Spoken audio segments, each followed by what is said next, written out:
In March of 1976, William Bradford Bishop went back to his home after not getting a promotion at the State Department. He left home by himself and drove 300 miles south. 1 week later, it was discovered that his entire family had been killed, and he was never seen again. What happened? Where did he go? How did he kill his family? Join us today as we look into William Bradford Bishop.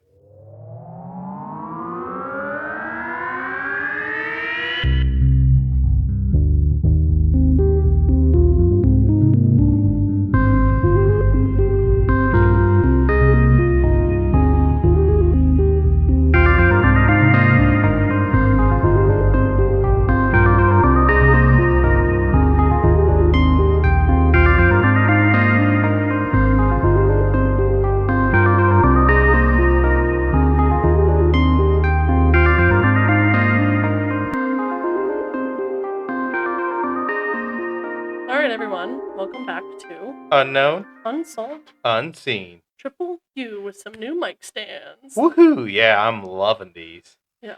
We- We've started recording downstairs instead of in our office, so we can, one, can stare at each other, and two, it's easier for our dog. So we got ones that are tabletop instead of like boom mics. So Yeah, we do have the boom arm ones still. That those will be set up upstairs in case we record in the office. I'd like to switch it up here and there, but honestly, these are just so much more efficient to do it down here with. Our boy Atlas being a bit of an EP boy or sometimes a chewy boy. He does not like being trapped in the office because it's a bit small and he's not used to it. yeah, so down here he gets a little bit more free room to roam, and we get a little bit more peace to be able to record. Yeah, so also, I'm your host, Frank. I'm Sage. Just wanted to make sure you guys knew who we were. And Atlas is our dog, in case you're new here and you didn't know that we were talking about a dog just now. Yeah. By Chewy Boy and Eevee Boy. He is a beautiful 6-month-old poodle who's getting a bit too big. Yeah, he is a big boy. Not like fat big, but like he's a bigger dog than we expected. Yeah, he's huge. But all right, so real quick, just some announcements. Upcoming events: Grafton Monster Festival, Saucers Over Appalachia, various Bigfoot days. Go check out the Instagram, and you'll see our many events that we have been sharing to people. And then especially the Windy City Parafest is happening June 12th to the 15th. That one you can do a live stream or in-person tickets, and if you're doing the live stream tickets, you can use code UUU for 10% off your live stream ticket. A portion of the proceeds goes towards the nonprofit greaterthanhate.org, which I think is a great thing to support. So if you are interested in checking out the live stream, I would go there. I'm thinking Sage and I are going to be checking out the live stream. We got some family happenings going on at that time that we really cannot miss. That's just an understatement, right? yeah, just like small. Yeah. Not like, it's adding an entirely new family member. Yeah. Yeah, it's not like there's a baby being born or anything. Yeah, the first grandchild. All right, so Sage, today we're going to head back to true crime, which I do not do often. I did for episode what was it? I think 11 and 21. I think 11 and I think 19. So it's been a while for you. Yeah. No, it might have been 23. I'm trying to remember. I don't know. All I know is that I've done the Beaumont children and the Frankfurt sewer murders. Yeah, so this is my area. So we're going to be going over, well, first off, Sage, do you know anything about Bradford Bishop? Well, William Bradford Bishop is his name, but he goes by Bradford. Yeah. I do know some. I do believe that I have listened to an episode of somebody on this. I know I told you about it a while ago because I thought this one is just insane. It was Crime Junkie. They did an episode on it? Yeah. In 2019, that was a lot. Well, there's still an ongoing case. It is still an ongoing case because this gentleman is still missing at this point. Yep. So. All right. So, do you know any specifics or no? Well, I know that he is a family annihilator, obviously. Well, not obviously, but you know what I mean.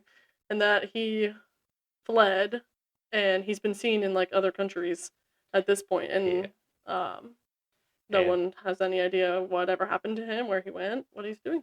yep. Okay, so that's some good basics. But before we get into things, guys, trigger warning: there will be discussion of murder, extreme violence, possible death of a dog, and family annihilation. So, Sage, are you ready to get into this? Yeah, let's dive in. All right, so let's start with a background and history of Bradford Bishop. William Bradford Bishop Jr. was born on August 1st, 1936, in Pasadena, California, to William Bradford Sr. and Lobelia Bradford. He was described as being smart, analytical, and somewhat of a remote person while growing up. He was the type of person who would focus on winning whenever it came to things, to excelling. He played football as a quarterback at South Pasadena High School and dated one of the cheerleaders who was in the grade below him. Her name was Anita Weiss. I think it's Weiss, Weis, because Wise Market's up here, but I think when it's actually somebody's last name, it's typically Weiss. Well, like Wise Markets up here is named after Jonathan Wise. That's how they pronounce it. I know in some places it's Weiss or Weiss. I don't know. I'm just going to say Weiss here because it just sounds more correct. I've not heard it pronounced. I hate that. Too bad. Having I'm worked not for going them. to use that. I'm only going to use that word one more time. Okay. So he would graduate and go to Yale. Here, I've seen two different degrees that he got. It was either a Bachelor of Science degree or a bachelor's degree in American Studies. He would then go to Middlebury College in Vermont for one of two degrees. Once again, two sources say two different things. And I've seen both said, which is annoying. He either got a Master's of Arts degree or a Master's degree in Italian. Well, a master's degree in Italian is likely a master's of arts in Italian. Yeah, I assume the Italians and the American Studies are probably the more true. Well, I'm just saying, like, my degree is a Master of Arts in Applied Clinical Psychology, not a Master of Yeah. Applied Clinical Psychology. Yep. So, however, this last one is also confirmed. At least there's not two different ones. He did also receive a master's degree in African studies from UCLA. Did he have an idea of what he wanted to do? Like, what did he use this for? Yep, you'll hear it soon. So, in 1959, after graduating from Yale, he married Annette Weiss, his high school sweetheart. And after becoming married, he enlisted in the U.S. Army. He would be in counterintelligence and serve overseas for 4 years. Okay. During this time, he became fluent in Italian, French, Spanish, and Serbo-Croatian. Wow. So, including his native tongue, being English, he was fluent in 5 languages. It's only 4 less than Cleopatra. Right? 9? She was 9? I don't know how many she was. If I recall correctly, she was 9. So, after leaving the military, he got a job in the State Department, specifically Foreign Services. So, he had aspirations here. He would work in Italy, Ethiopia, and Botswana. And while going between these places, he would, while abroad, he would have 3 children: William Bradford III, Brenton, and Jeffrey. I think it's Geoffrey. That's Jeffrey, right? Not Joffrey. I think it depends on where you're from. In English, we would pronounce that as Jeffrey. Okay, so I'm just going to say Jeffrey. The At youngest, least I think, but in like other countries, that would be Joffrey. Jeffrey was the youngest, being born in 1971. During his time abroad, he would meet a lot of people, network a lot. He would get his amateur pilot's license while in Botswana, so he knew how to fly a plane. Is this all what comes into play later for? I mean, this is brought up as a possible thing. He was an avid outdoorsman too. And it sounds like he's pretty well traveled. Yep. So in 1974, Bradford, should I call him Bradford or should I call him Bishop? It's up to you. I would say Bishop then. That's it. Yeah, most people refer to them as their last names. During this time, in 1974, he would return to the States and work in the Division of Special Activities and Commercial Treaties of the State Department. Now, it would come later that one thing he was trying to do, and he had a journal he wrote a bunch of stuff in, he was trying to become a foreign diplomat. like an ambassador. Hmm. That was what he was striving to do, hence the studies he did and the jobs he had. Well, buddy, you went quite far from that path. Yeah, just a little bit. So they would move just outside of D.C. in an area, a town called Bethesda. Oh my gosh! We're familiar with there. We are familiar with there. Hello to our Bethesda family. Yeah, we got Bethesda listeners who I wonder who they are. They lived there with Bradford's mother and their golden retriever, Leo. I love that he's mentioned. Yeah, well, he's mentioned a few times in this. The family seemed like a good, idyllic family. They would play tennis, go to the local pool. They had a VW Beetle, a station wagon, a motorcycle, and would go skiing in the winter. It's always the one with the beetle. So Annette was a stay-at-home mom who was taking art classes at the local college. The family seemed like the image of a good American family at the time. However, there were concerns behind the scenes. It was rumored and reported that the bishops were having some form of financial problems, but there's no conclusive evidence to how bad or what it was. There was some theorizing that they were being audited by the IRS and that they were not financially sound. Allegations that, because I believe I mentioned that, Bradford's mother, Lobelia, lived with them and that she helped pay for the house because it's in an area where you typically don't see people in their mid-30s. Because at this time, Bradford's, I believe, 38. Okay. And his wife, Annette, is 37, and they have 3 kids. Our family's doing very well then to be in that area. Yeah, but it doesn't seem like they are. Yeah. Because it's a one income, but, I mean, that's also 70, so you get farther with one income. Sounds like 2 incomes, though, if his mom is helping. Well, yeah, I think she's retired at this point because she's 68. Okay. So then it's... Well, she's 66 in 1974, 68 in 1976 when everything goes down. Okay. Is Bethesda where everything goes down? Yes. Wow. I don't think I knew it was that close to home. Yeah, this one's real close. It's also our first Maryland episode. Sorry for other people. Maryland. No. We're not doing multiple things on this episode that wrong. I've heard people refer to Maryland as Maryland who are... I listened to a podcast recently on a alien abduction, and there was a researcher in England who was talking about a guy who lived in the U.S. in Maryland. Well, that's because they... I know. Pronounce every syllable. Yep. Like Lancaster. They pronounce it wrong. Yeah. It's Lancaster. And we say like Worcestershire. Well, how do they? They would say Worcestershire. I don't even know what that word. Worcestershire. All right, back to this. So, some also described Bishop as a lone wolf. He preferred a neat and orderly environment and was prone to violent outbursts. The details of the violent outbursts I could not find. He was an insomniac and was under prescription medication for depression at the time. Okay, good to know. I forget what the actual prescription he was under. I saw it somewhere and I did not note it down. Was it, oh my gosh, what is the name of the... It's like super popular. Well, was it whatever popular in 76? Trazodone. No, it was not. He was taking Serac. Oh, okay. I just looked it up real quick and the pages I have open. So he's taking Serac at the time. Okay, good to know. He kept a journal, and in it he wrote that he wanted to have a more free life and didn't want to answer to anyone besides himself. He wanted to be a ambassador, and if he wasn't an ambassador by 50, then he would be a failure. So in his journal, he's saying he doesn't want to answer to anybody. Yep. And so we can conclude that at this point that includes his family. Maybe. I don't know if that means family. I'm not sure. My assumption would be that because when you have a wife and kids and a mom who you live with and take care of, you're answering to them too.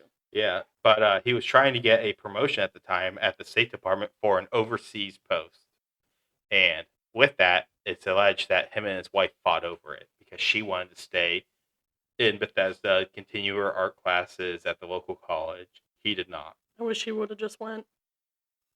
Well, on Monday, March 1st, 1976, the promotions were posted. and Bradford Bishop was informed that he was not getting the promotion he wanted. A coworker was getting it instead. Ugh. He became despondent shortly after and was just depressed over it by the seeming of it. He told I've seen secretary and supervisor, so I don't know who exactly it was, but from what I saw, he told his secretary he was feeling unwell and left for work early. He ran into Roy Harrell. Harrell, I'll say, yeah. He ran to Roy Harrell outside, who was a co-worker, and let him know that he thought he was coming down with the flu or something, and he looked, defeated, and left. And that was the last person to see him from the State Department, and last person who knew him to see him there. He went to the bank and withdrew $400. He would then buy 13 gallons of gas at the Texaco station at the Montgomery Mall with his credit card, and 4 hours later buy a sledgehammer and a gasoline can at the Sears in the mall. Then he would head home, and he would arrive home sometime between 7 and 8 p.m. So he filled his car with gas? Yes. And then bought a gas can? Yes, and I guess at some point got more gas in there. Okay. Could have been with cash. That's hard to track. But he would arrive between 7 and 8 p.m. He would then use the sledgehammer to bludgeon his wife, Annette, who was 37 at the time, and kill her. And they know she was first? From what they can tell from reconstruction, it seemed that she was first. Okay. His mom, Lobelia, who's 68 at the time, came home next from walking the dog and was bludgeoned next and killed. Then all the boys were in bed. William Bradford III, who was 14, Brenton, 10, Jeffrey, 5. Oh my god. All of them would be bludgeoned in their sleep and killed. I guess the only mercy would be that they were sleeping. Yep. I would hope that, the other ones didn't wake up when one of them was being killed. Yeah. My god. That's of all the ways to do it, you bludgeon them with a hammer. The anger that you must hold towards them is just absolutely... That's a very personal way to kill. Oh my god, yeah. Even the fact you have to look them in the face when you bludgeon someone in the face with a hammer, especially if they're laying down sleeping. Yep. You have to look your kid in the face and know that you're about to beat their head. I can't even... It gets me so worked up. That breaks my heart. He would then pack the 5 bodies into the station wagon, a maroon 1974 Chevy Malibu, and he would leave the house with their dog Leo as well. So the dog's alive. He drove the bodies away. Yes. He then drove 300 miles south to South Carolina by the Albemarle Sound. He would dig a shallow grave for the 5 bodies and then set them on fire with a gas can and leave it there.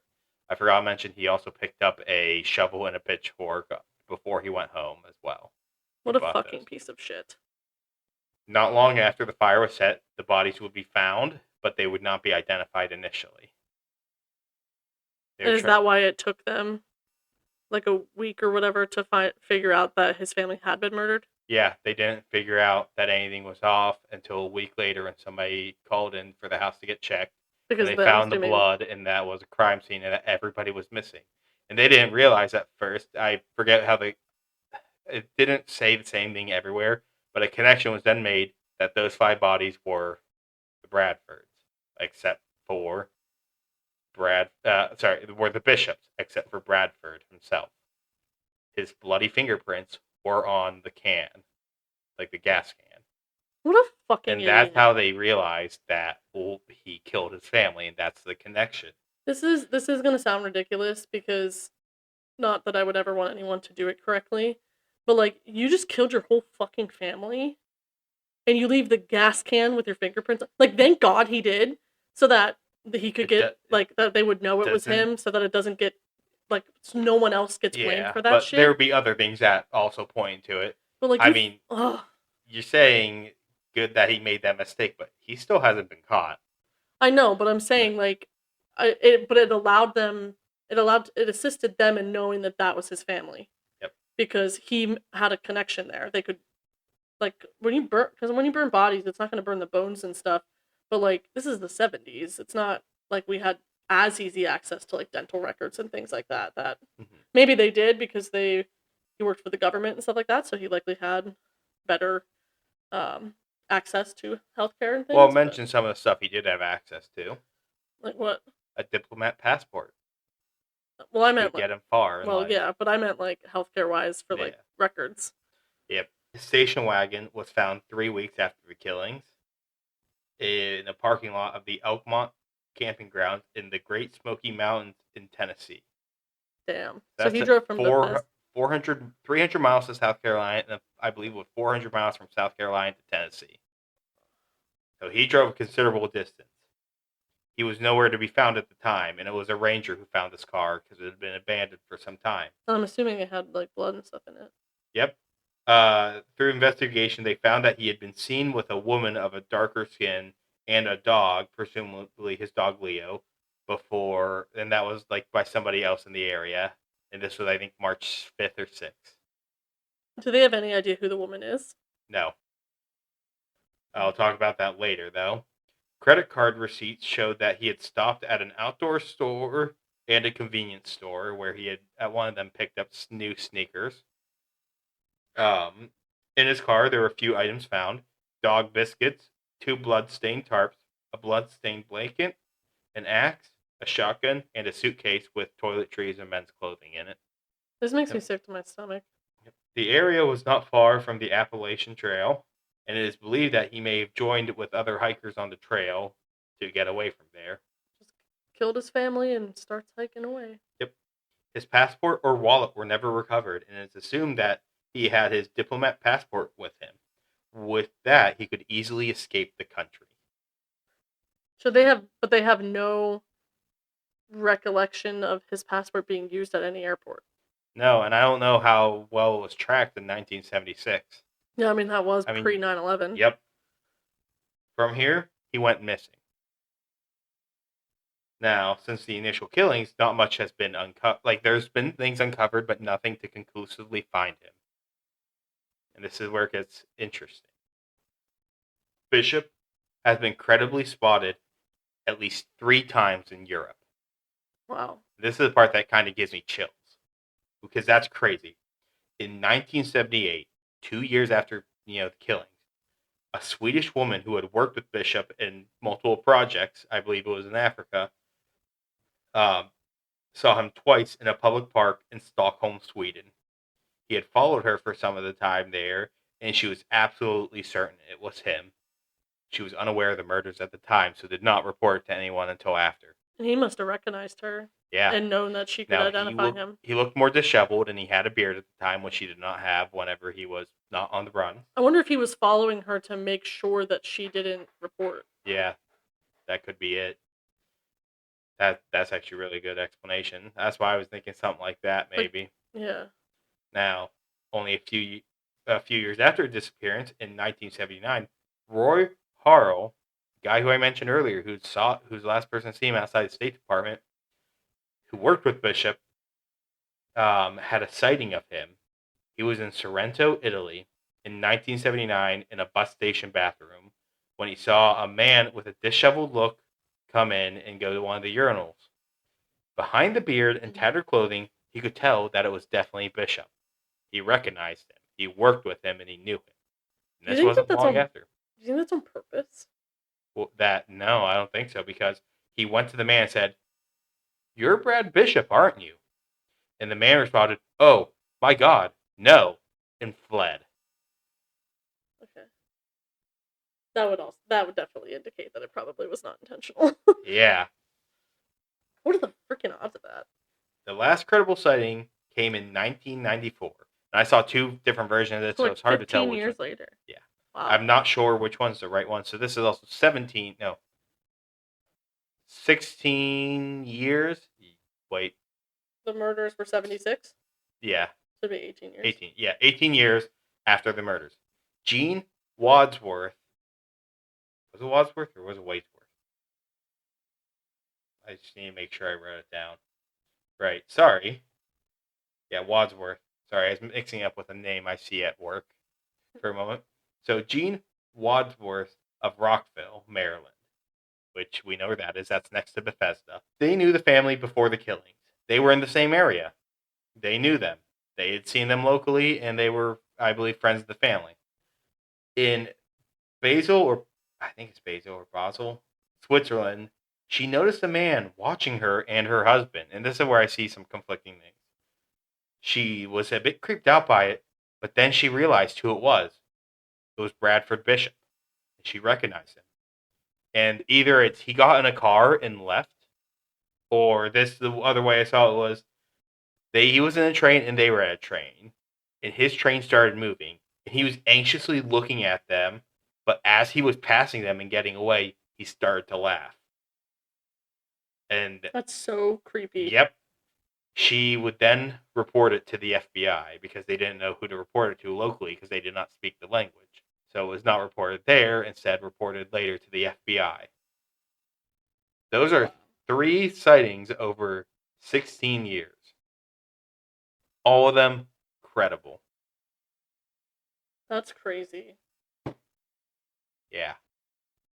That's like, what are the odds that, like, because I mean, and I guess this is where I'd say, like, No, 18 years. Yeah, over 18 years. he's like a fucking idiot because, like, aren't those all places that he had been in when he had to travel for work?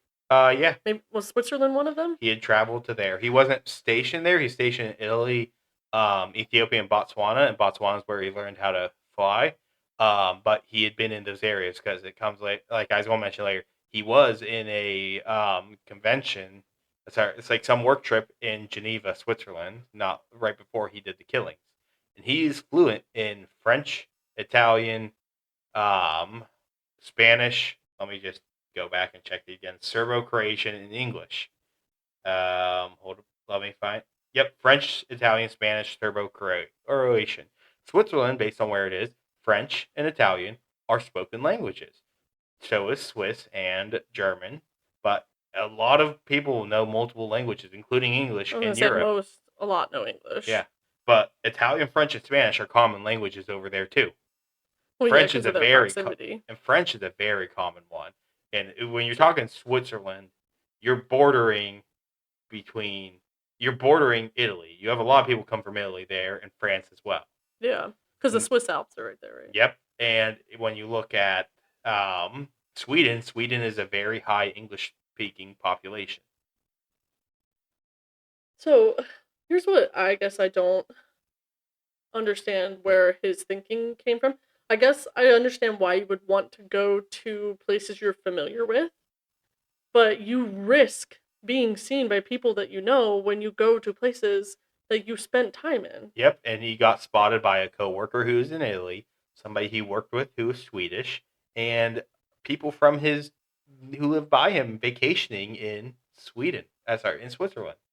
Yeah. Which the odds of that though are highly unlikely. I mean, these are big countries. You don't think people are going necessarily, like the Swedish woman, she didn't know he was on the run.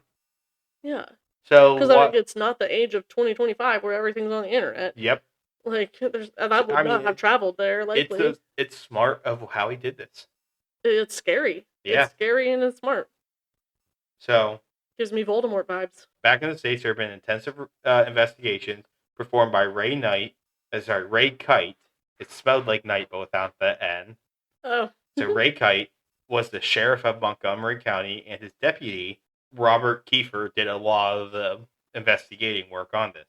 So they tried to question Frank Caprio, who was the psychiatrist that was seeing Bradford Bishop, and prescribed him the antidepressant. He invoked patient-physician confidentiality, and to the day he died in 2005, never said a word. Now, you're somebody who is in that field, so what do you think of that? Well, I mean, like, I don't think he's not wrong. I think that, like, you have a duty to your patients to maintain confidentiality. I think that there's 3 times that you can break confidentiality. When a child, someone who's elderly, or someone who's severely disabled is being abused, if someone's going to kill themselves or somebody else, or if you're subpoenaed and you were asked, like you were requested by a judge to set aside confidentiality and speak. So they could have subpoenaed him Yeah. in some kind of way, or had a warrant, like something that there's likely something they could have done that could have accessed, that could have gotten him to speak. But it does not sound like they ever did. Is there any... Now, I know they did do a grand jury and did indict Bradford Bishop, so they had evidence to do that, obviously. I don't know. Is there any mention of any diagnosis? No, and also a subpoena would be for a court appearance, right? Yeah. Obviously, it's not going to court because they don't have him. So you're just doing an investigation. So you can't compel necessarily with that. But I wonder if they could do a warrant. I don't know how the legality of that goes. But also, there could have been signs that he was going to kill his family, and this guy didn't report it. Here's my concern. Things that you're telling me, and this is totally based off of speculation, are giving me bipolar vibes. And you cannot give someone who is bipolar an antidepressant without also prescribing an antipsychotic or some kind of bipolar medication, because stuff like this happens. Yeah, and like they go into hypermanic episodes. And I'm also thinking that hypermanic is not a thing. I just want to make that sure. I mean, hyper is in like... Okay. I'm also thinking that he had to have mentioned something that would put it up, because I think this was premeditated. Well, this was absolutely premeditated, especially if he stopped on his way home from the store to buy stuff. Well, now I'm going to go into this. Because that's not spontaneous. So through Ray Kite and Robert Kiefer's investigations, they would periodically check Bishop's social security number through credit bureaus. From this, they found a man in 1990 that had a different name, but same number in the Los Angeles area. The guy had died, and they never learned anything else. A lot of this would be followed on by Kiefer, because he did a lot of the following as he's the sheriff deputy. But based on the other sightings we heard, it's unlikely that this was him. They did find something remarkable, though, 2 years later in 1992. So this is 2 years before the sighting in Switzerland. Okay. They went to the State Department to check some of his stuff. There's a certified letter that he had, and it was from Albert Kenneth Bankston, and it was dated 16 days after the killing. Bankston was a federal prisoner in Marion, Illinois. It was dated 16 days after the killings, as I said, and it mentioned a man named David Paul Allen, who suspiciously was familiar with the area that the bodies were dumped and burned at. Wow. The letter also referred to a woman, didn't say who it was. Could be that one we talked about earlier. And a man they referred to as Sonny. And Sonny they are able to track down Alan and Sonny. Kite believes that they were possible people involved in the killings or Bishop escaping, that they were his accomplices, that he did not do this alone. What did they get out of helping him, though? I'll mention, first off, Bankston died of cancer in 1983, so he was never able to be questioned on this. There were other letters, I believe, but they were never able to be found, because those are before these. So Alan, however, was able to be found, and he was interviewed over the phone by Kiefer. And Alan was in prison at the time. Alan claimed that Bishop paid them to kill the family while he would be on a business trip abroad. That's what Alan claimed, and that's why they would have killed him, because they would be involved, because they were paid. They would come under the guise of gutter work and kill the family. Based on the timeline, this doesn't seem to like what happened. Bishop had just returned from a business trip from Geneva, Switzerland, before this happened. So they might have been planning for it then. And maybe he just got fed up with the not getting the promotion and acted on it earlier. Sonny was later located by Kiefer too. He was in federal witness protection, so that's why I don't think we have the actual name of the person. He said he was unaware of any of what was being said and wouldn't have done it, as killing kids was against his code. So he wouldn't have been involved in this at all, but he was explicitly labeled in that letter. And Alan claims that they were part of a plot. That's suspicious. Exactly, and that's how this keeps getting crazier and crazier.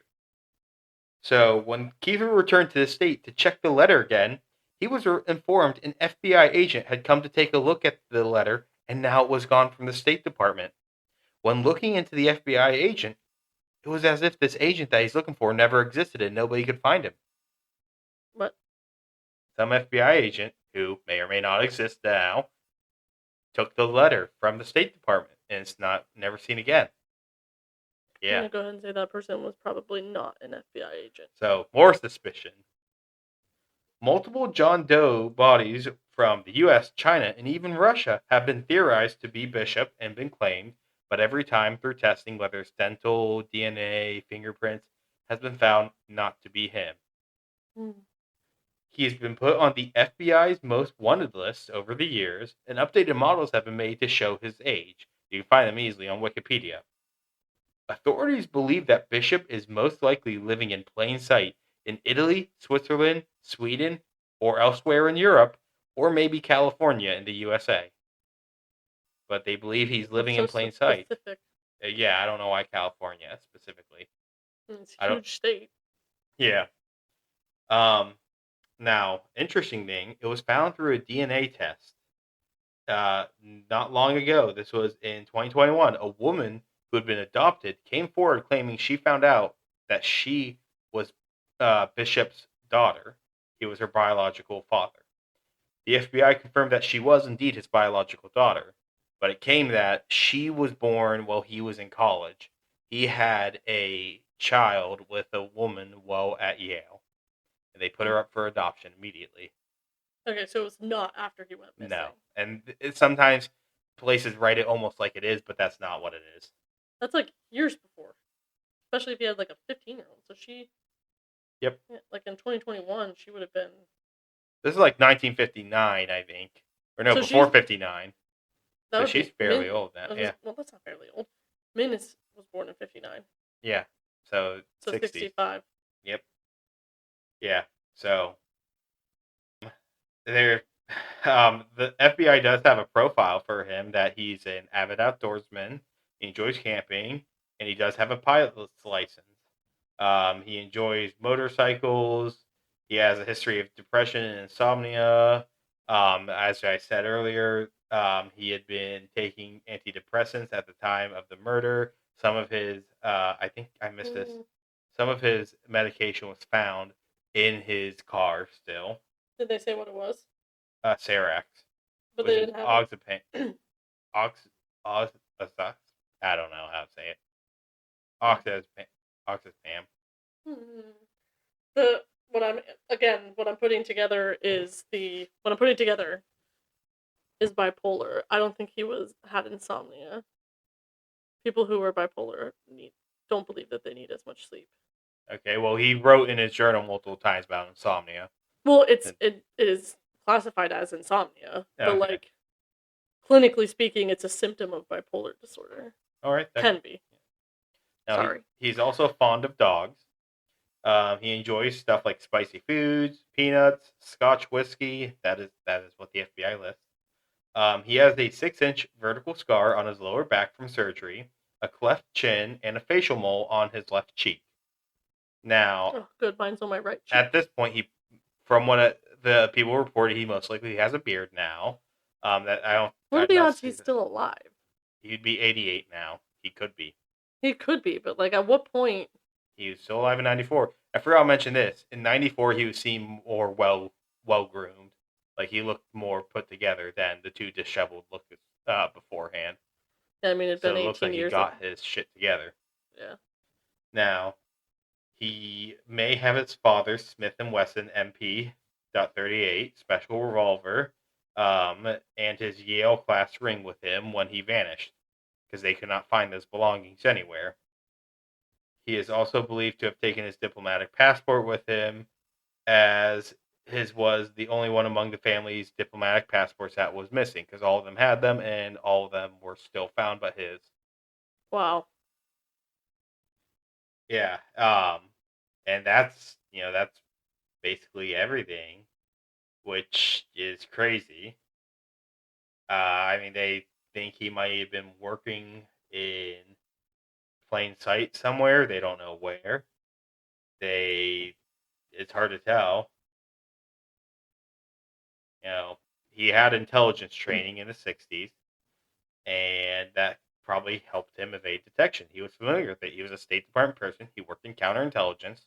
He's an avid outdoorsman, and he's an intelligent person and did some really deplorable stuff. Yeah. Yeah, I mean, I think deplorable is a nice way of putting it. Yeah, and that's everything about him. I mean, what? Where do you think Where do you think he might be based on all this? Because that's really where this now comes down to. Is that's all the information I could find on him. That's all the information people have found. And he was a guy who got, by the sounds of it, really fed up and snapped one day. Now, I think. Do you mind if I go into my thoughts first? No, go for it. I think based on the letters, this was premeditated. If he didn't get the promotion, he was going to have his family killed and run away. He did that. He couldn't get it all arranged in time, and he just he pulled the trigger and he killed his family. I think he got help from those people. It's hard to really find that information because nobody knows who the woman is, but they did spot him with a woman. They also, the one guy claims that, he did get paid to, help with this. And the other guy who's in federal witness protection, he's a known criminal by the sounds of it, but he claims he didn't. And then one guy's dead from cancer already. I think he had help from them and he got away. And those 3 credible sightings in Europe, I would assume he's still over there. I think he's dead. I think there's a chance he's still alive. I mean, there's always a chance that he's still alive because he's never been caught. But at this point, I think he's dead. I think we're in the twilight years of possibly being alive. With the technology that we have today, I just think that we would have a better time finding him. Well, like you're facial talking recognition and 76. Like it's hard to do facial recognition from that long ago. No, but we have softwares now that allow you to do like age progression. And for the most likely scenario. They do have pictures with him, but also in each of these, he doesn't have a beard. But all the sightings they've seen him with, by the looks of it, he has a beard. So yeah, but you can manipulate photos to do anything you need to do to make it look like you need it to for people to be able to tell you whether or not they've seen somebody. Like putting a beard on a photo is like not that hard.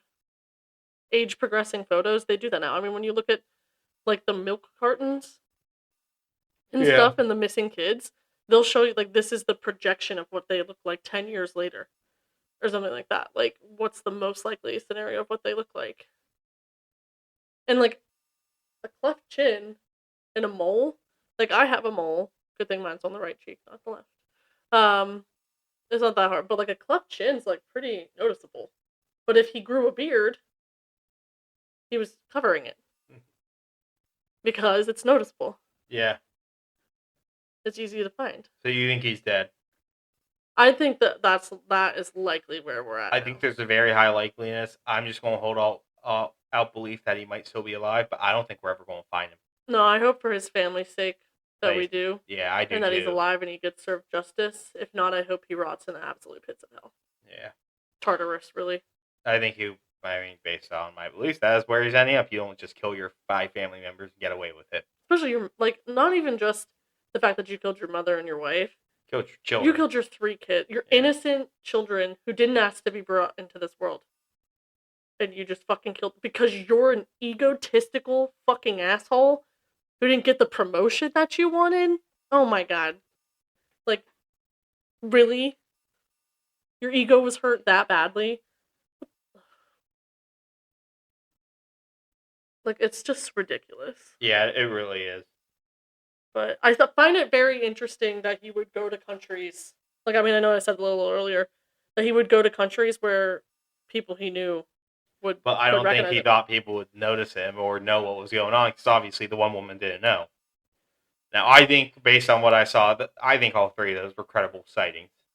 Absolutely. Especially if there's people that have worked with him for a long time. Yeah. Like one guy, he even confronted him and he fled. So I think that one's very credible. The other woman, the first woman, it seemed credible because he was following her. And then the third is the hardest to be credible because that's so far after. But if they truly believed, I'm just going to take their word for it at that point. because they probably know what he looks like better. Now, I just want to go over. Well, actually, sorry, no, go and jump the gun. What other thoughts do you have on him, or like what Well, do as you think it for was? Do you agree with me that you think that it was with the help of those other people, or you think he was a lone wolf on this? yeah, I was actually just gonna say my thoughts on that. I have mixed thoughts, just because I don't see what the point would be in hiring those people and then doing it yourself. Um, He might not have known where to a good spot to hide the bodies for to burn them, how which do it was you find found. how do you find people who I just don't know. know? I Like, don't know, but he was corresponding for some time with the guy who was in prison. I mean, So this if is there's like actual evidence of that, then there yeah, is evidence of obviously, that. then obviously they were working together. Yeah, there's, but they could only get the one letter. But there's evidence that there were other letters. Yeah, So this was not a one-time correspondence. and if he was seen How he got in connection, I have no idea. how if he was seen in Tennessee then with that woman, like and his dog and stuff, then I mean that is alluded to in the letter as well that Yeah. there's a woman involved. And Like, one place I found is nobody can find what happened to the dog, if he took it or not, or if he let it go. I did hear in one podcast, and I forget which it was. Somebody said they might have found a shallow grave, like in Smoky Mountains, that might have been for the dog. And it was like actually a more respectable grave than what he gave for his family members. is that where the FBI gets he has a love for pets? I think they just knew that in general. Can you imagine being that dog? Like, our dog gets separation anxiety if one of us goes into the bathroom without him. Like, that dog had had to. Watch the family get murdered. Well, what he came home from a walk, the mom's dead, and the woman who's just walking him gets killed in front of him, probably. Yeah, like he had no idea what's going on, and then like all his humans except for one are dead. Yep. Like, because dogs know, like dogs know when you die. Yeah. So I don't know. yeah. He's a fucking asshole. Literally, like the fact that we have to have a term labeled family annihilator to describe a specific type of serial killer, because technically these would be considered serial killings because it's more than 3 deaths. Like there's like depending on who you ask in the true crime space, the definition of serial killer is different. Is it multiple different instances of killing? Is it just the number of bodies that are killed that determine what is a serial killer? I see it more as more instances because this is just one instance. See, but I look at like, but then you look at like the DC sniper mm-hmm. and things like that, or like school shooters. Like that's a serial killing. Like when a school shooter shoots. I usually see them as mass killers. Yeah, but like that technically is also a serial killing. So it just depends. Anyway, yeah. The fact that we have to have a specific term to label people because this isn't the first. There's other people that have done it. Like Chris Watts is another one. Who's the other guy? Josh something. Like these are just people who they just like killed. They just like kill their whole family, and it happens so often that we have to have a term for it. Yeah. Sorry, this one was a really disturbing case. Yeah, take care of yourselves, everybody, after this one. Yeah, so I'm going to go over one thing. If you or anyone you know has any information on this, please contact the FBI, your local FBI office, or the nearest American embassy or consulate. There still is a $100,000 reward for any information leading to his arrest. He was born August 1st, 1936, born in Pasadena, California. His hair is brown in 1976. His eyes are brown. His height was 6'1" in 1976, 180 pounds at the time. He is male. He is white. His last occupation was a United States government foreign service officer. He's American. He knows English, French, Italian, Serbo-Croatian, and Spanish. Bishop has a 6-inch vertical scar on his lower back, and its NCIC is W904681473. Good to know. That is on. I'm on the FBI page right now. This is where I did get a good amount of my stuff. All that stuff I described earlier about him. Now, the American Studies degree and the Master's in Italian from Middlebury College, those come from the FBI. Um, he was very self-absorbed in his work, prone to violent outbursts, and preferred a neat and orderly environment, straight from the FBI. His aliases are Bradford Bishop, Bradford Bishop Jr., W. Bradford Bishop, W. Bradford Bishop Jr., William Bradford Bishop, and William Bradford Bishop, but with two P's at the end. William Bradford, this comes straight from the FBI website. He should be considered armed and extremely dangerous with suicidal tendencies. Is he on the top most wanted list? He's not currently because they took him off for other people, but up to a few years ago, he was in the top 10 most wanted. He has been in the top 10 you gotta most think wanted about list for how the scary FBI. it is too that he's got he's got a diplomatic passport. This guy's got information. Now the passport would be expired by now, but I mean, assuming... he has information in the U.S. Yeah, at least from the 70s. Now he also probably at this point he's probably forged a new identity in the EU, is what I presume. Yeah. So that's what I have on him. In conclusion, William Bradford Bishop Jr. was a sick and twisted man. He killed 5 family members: his wife Annette, his sons Jeffrey, Brenton, Jeffrey, Brenton, and William Bradford III, and his mother Lobelia. It is truly devastating what he has done. He has been seen in multiple countries in Europe, and it is likely that he had accomplices here in America. And this case may never be solved, or it might luckily be solved. If you have any information, contact the nearest American consulate or your local FBI office. It'd be great to see this guy come to justice. But yeah, that's my thoughts on this. I mean, that's just about everything I have on this.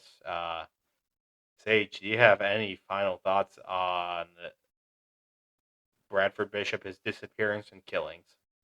I just want to reiterate that if you have information, share that information. If you see something, say something.